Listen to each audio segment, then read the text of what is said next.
లోహాగఢ్ హర్యానాలో 7,000 ఎకరాల మీద కోట కట్టించినాడు మా లక్కీ షా బంజారా.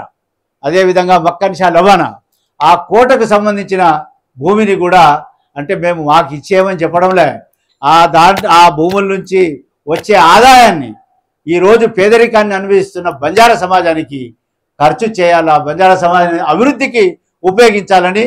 అదే రకంగా లక్కీ సరాయ బీహారు, అదే రకంగా మధ్యప్రదేశ్ లక్కీ షా झील, అదే రకంగా మన బంజారా హిల్స్లో ఇక్కడే సేవాలాల్ మహారాజ్ ఇక్కడ క్యాంప్ చేసినప్పుడు నిజాం నవాబు బంజారా దర్వాజా కట్టించినారు.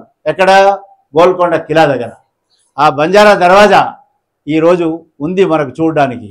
ఆ రోజుల్లో నవాబు గారు మరి సేవాలాల్ మహారాజ్కి 750 ఎకరాలు భూమి ఇచ్చినాడు.